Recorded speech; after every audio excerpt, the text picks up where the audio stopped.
Hey guys, Semajical here, and welcome to the inaugural episode of the new review show, Semajical Reviews, where I come on each episode and review not just movies, but anything I can find to review. So movies, books, toys, you name it, it'll get reviewed here. Now, I'm going to have to dish out a spoiler warning upon the recording of this first episode, because it's for a recently released movie that I'm sure that not many of you would have seen before. Correct me in the comments below if you have.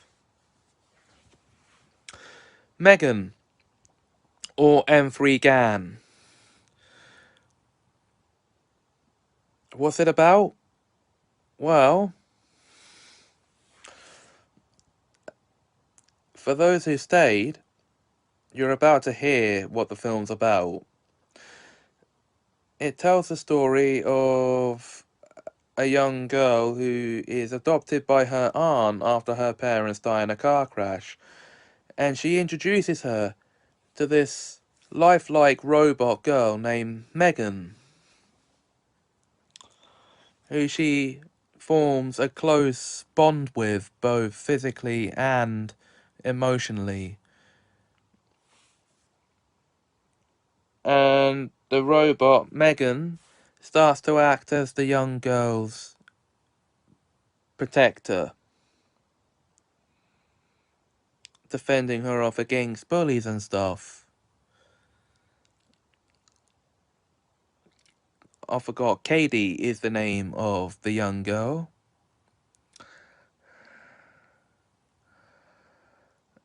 And, well,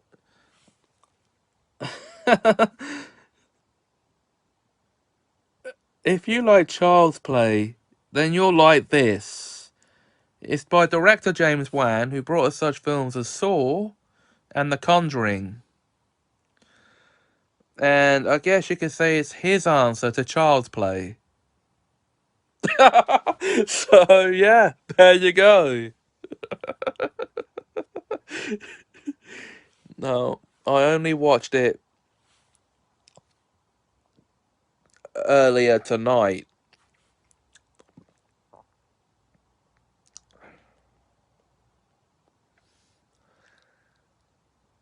And I thought it was good. It's not amazing, because, well, I think you'll know why when you see the film for yourself. So, that's it for this review. Oh, before I do, I'll give it a 5. I think it's average. It'd get a higher rating if only it was brutal like it ought to have been. Oh, spoilers. So that is it for this episode. Now, I'm not going to reveal what I'm going to be reviewing next time. You'll have to wait and see. Until then, thanks for watching. And have a magical time. Oh, and before I go, I mustn't forget to remind you this is a new channel, and I would appreciate it very much if you were to subscribe to the channel and send some support my way. There's some more exciting videos coming your way very soon. Until then, thanks for watching once again, and have a magical time. What do you do if you catch a criminal, or just some street thug who can't seem to stay out of trouble with the law? Well, you send him to a police academy, of course. I mean, what?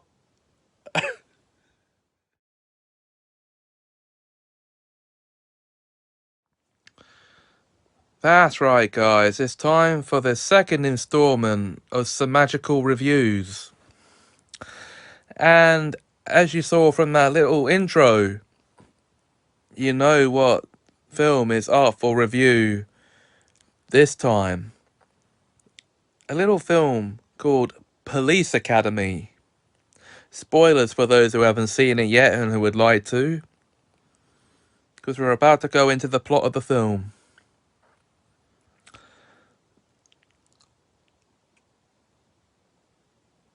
So,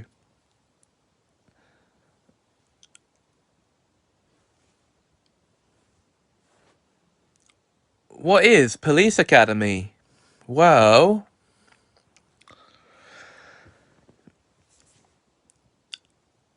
Police Academy is a comedy film that was released in 1984.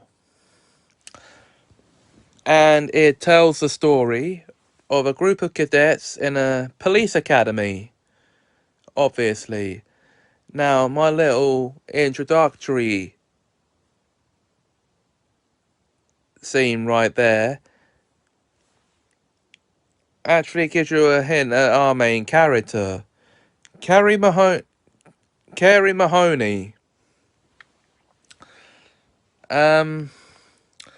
He's actually sent to the police academy by the police captain who interviews him at the police station after he's arrested. And he doesn't want to be there, but he has to stay there until the end of the 24 weeks. And we see all the hijinks he and his classmates get up to. One classmate in particular, Hightower, who's like 7 foot tall and can be quite violent by tendency sometimes.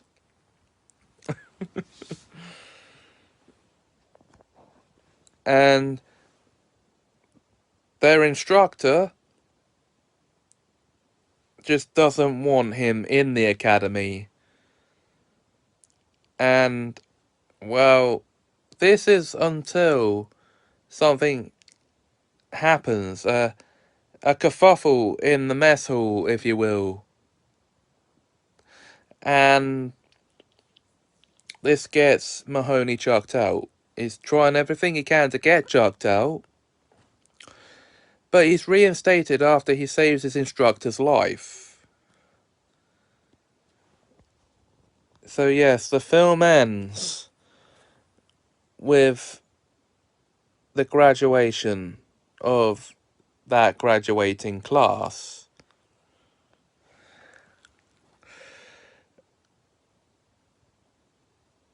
Now, I think the story is actually told really well, and it is a proper funny a proper funny film, and it's one of Steve Guttenberg's earliest roles. Oh, Steve Guttenberg. Who does he play in this film, you might be wondering? Mahoney. Okay, I think. I've only seen the film once. But like most people, I don't watch the end credits to the films. So...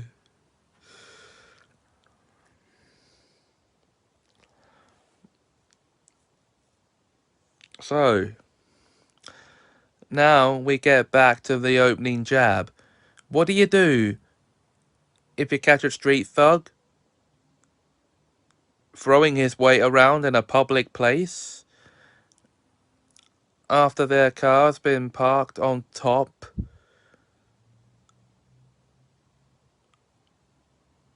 of parked cars and destroyed? Well, first you arrest them, but what do you do after that? You send them to police academy, of course. I mean, yeah, seriously, you don't see the missteps in logic with that? Wait, I'm overthinking a 1984 comedy about dumb police officers. Or, in this case, police cadets in training. Okay. Um,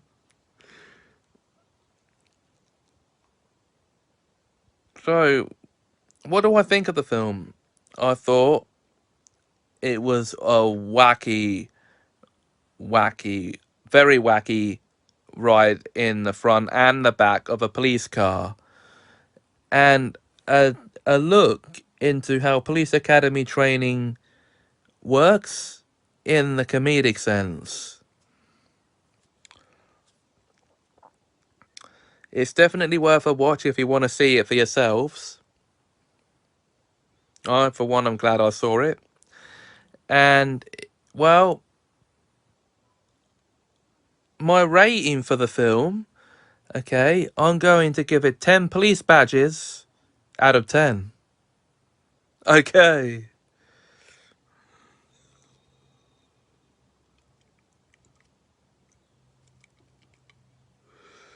So, that's it for this episode of Semajical Reviews.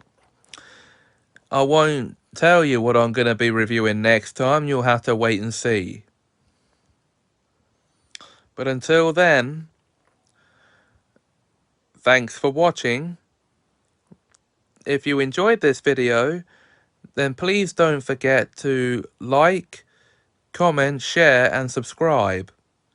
And until the next video, have a magical time.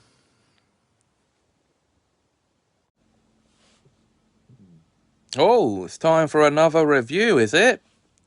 Okay, fair enough. But I can't see what's so fantastic about a fox.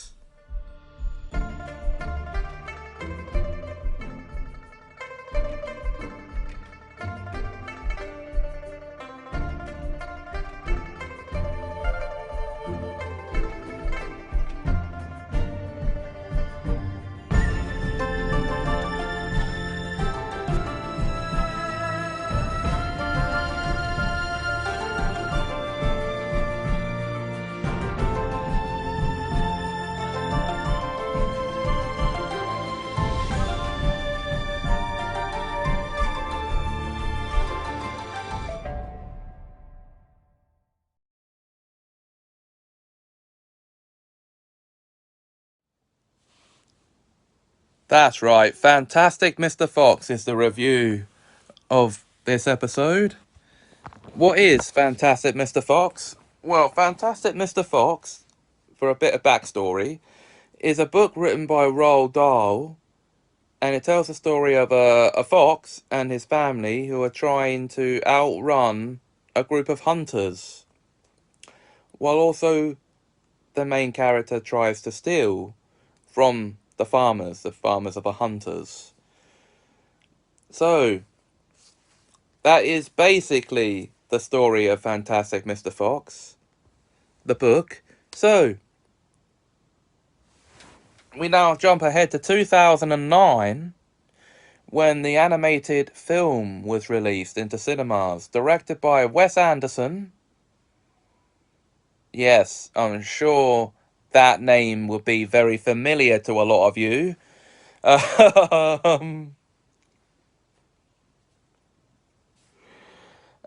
And basically, he just takes the name and forms his own story out of it.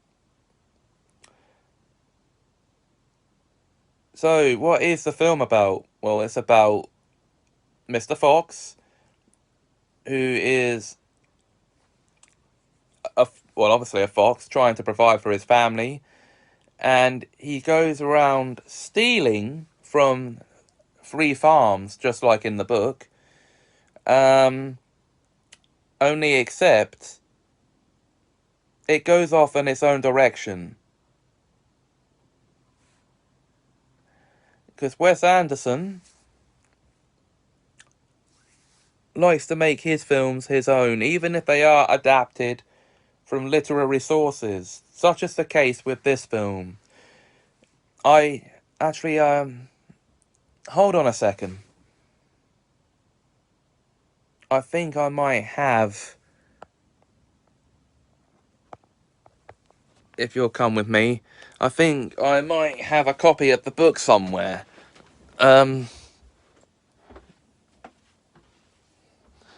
And I haven't read it, but I think it was part of a collection of Roald Dahl books I bought.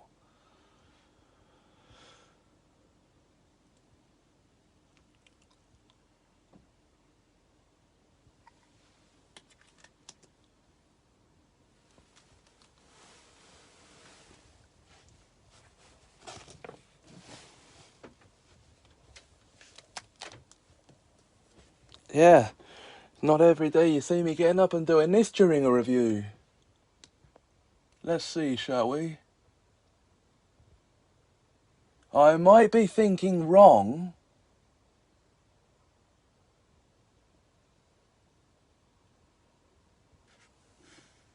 No, hang on. There we go. So here's the book.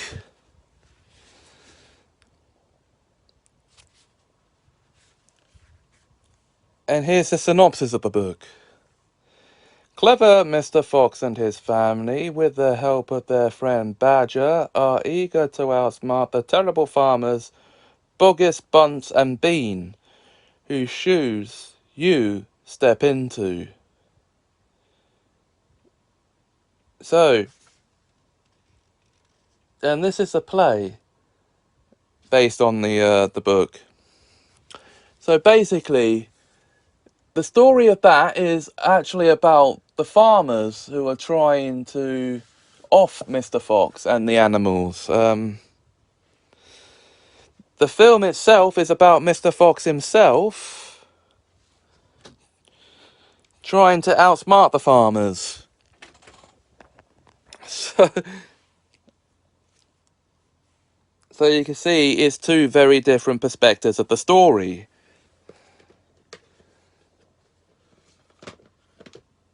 And yes, I wouldn't be giving you a review if I didn't have the film and if I hadn't seen it.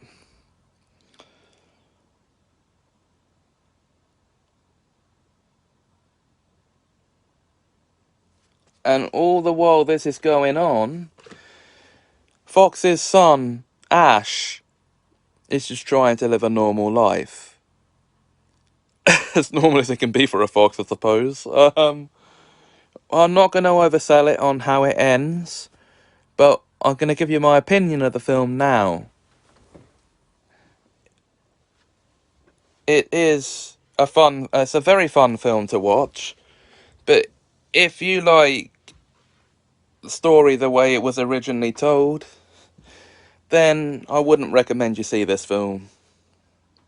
If you're a Wes Anderson fan, then you would have already seen it regardless. So, I will recommend it to any fan of Roald Dahl's work, even though it's a different version of our story. So, guys, that is it for this episode. And join me next time as we stay with Roald Dahl adaptations, because we're going to get a little bit musical next time. Yeah, I think you know what's coming. So until then, thanks for watching. And have a Semajical time. Okay, so we're going to find that life's not fair, but you just have to put it right if it's already not right. What am I talking about? Well, we're back into the world of Roald Dahl here for this one, guys. Roll the intro.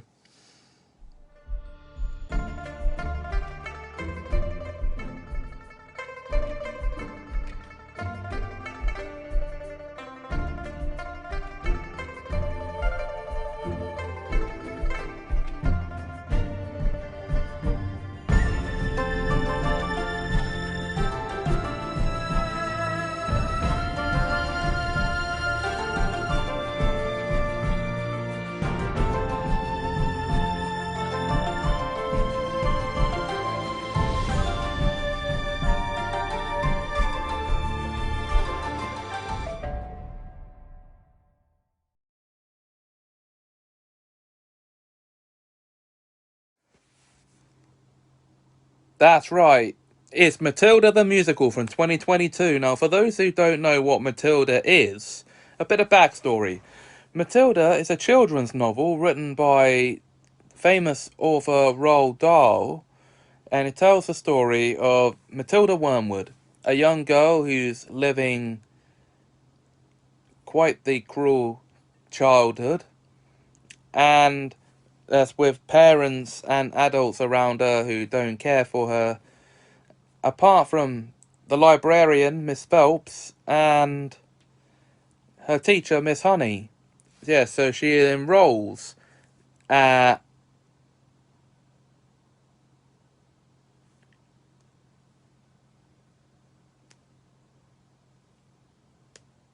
Cruncham School, run by the tyrannical headmistress, Miss Trunchbull. And she has to go around telling every adult who's a baddie in this, every bad adult, that it's not right to behave the way they do. Now, the book was adapted into a film in 1996 by Danny DeVito, but that is not the subject of this review. The 2022 musical, based off the stage musical of the same name, it basically tells the same story, but a much truer version of the Roald Dahl book. And what I referenced in the little intro scene before the video began was a couple of lyrics from one of the songs you'll be hearing in the song. In the film. Naughty, which is one of many songs you'll hear throughout this film. Other songs include Miracle, which is the opening song, and When I Grow Up, which is a song they sing towards the end. So, Alicia Weir takes the role of Matilda Wormwood in this version, and she's the young girl who's living an unhappy life with her cruel family. Now, differences between the Wormwood family in this version and the old 1996 version. Matilda actually has an older brother in the 1996 version. In this version, she appears to be an only child. We don't see any traces of a brother anywhere in the film. Her father's played by Stephen Graham, where he's played by Danny DeVito in the original. This isn't a comparison. I'm just pointing out some notable differences. And Miss Phelps runs a mobile library in the film. If you're a fan of Roald Dahl's books and a fan of Roald Dahl's and a fan of musicals, then this is the film for you. I certainly enjoyed it a whole lot more than I did the 1996 version. Then that's because, for me, I actually am a sucker for musicals. So, and just because you find that life's not fair, it doesn't mean you just have to grin and bear it. If you always take it on the chin and wear it, you might as well be saying you think that it's okay, and that's not right. And if it's not right, you have to put it right. Okay.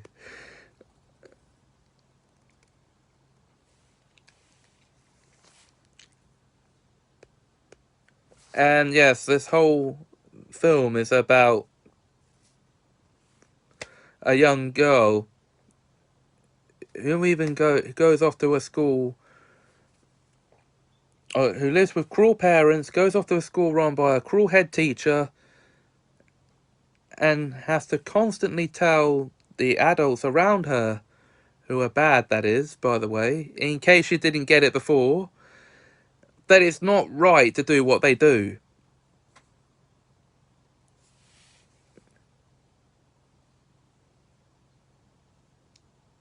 Now, so what do I think? I love this version. And I'd like to know what you think down in the comments below. Did you like it? Did you not like it? And what did you think of Alicia Weir's performance? I personally found it quite enchanting. So,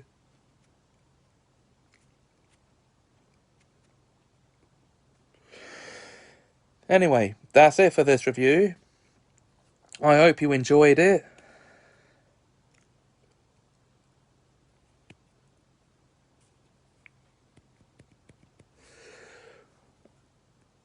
Stay tuned for my next review. Oh, which will be something for Valentine's Day, because that is coming up. Until you won't know what it is until then. But until then, thanks for watching. If you enjoyed this video, then please don't forget to like, comment, share, and subscribe. And thanks for watching, and have a Semajical time.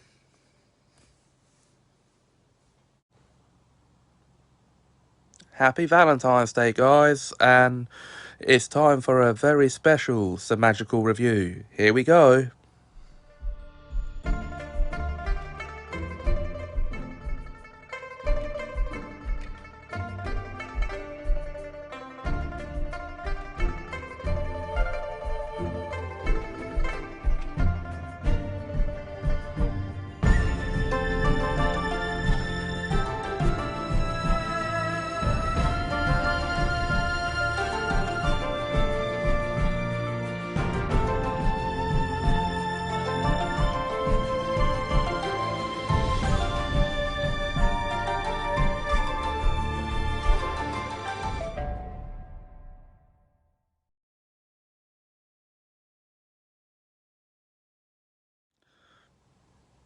That's right, guys.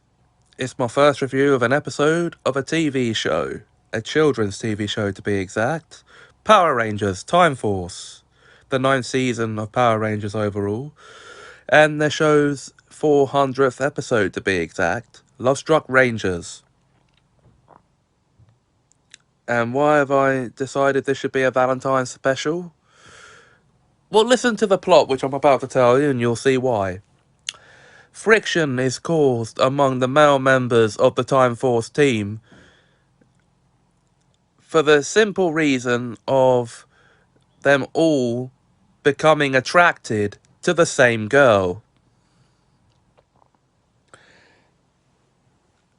Yes, you heard me correctly.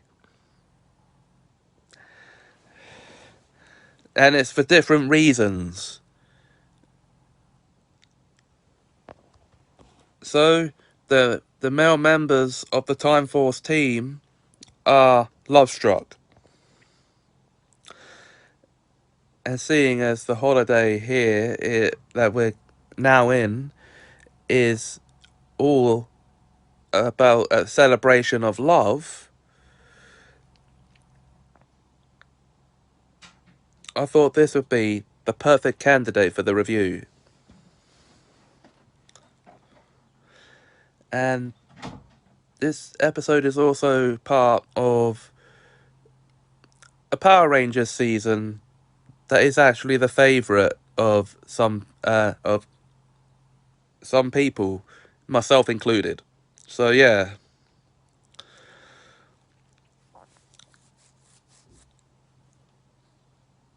So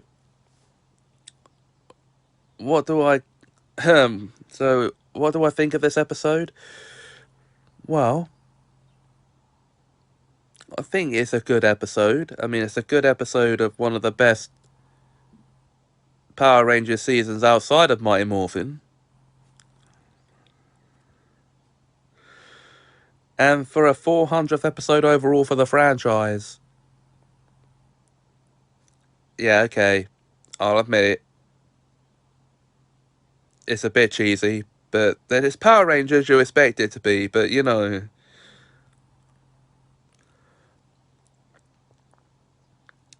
So, what are your thoughts of Lovestruck Rangers or Power Rangers Time Force in general?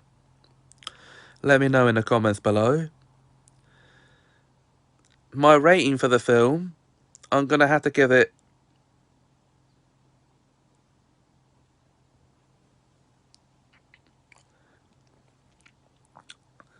5 Lovestruck Rangers out of 5.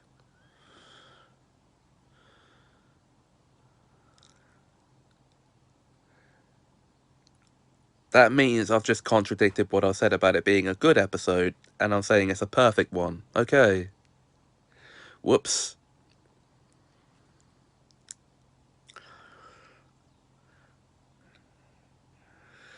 Anyway, guys, if you enjoyed this video, then please leave a like, comment, share the video, or subscribe to and subscribe to the channel. All of those things would be greatly appreciated.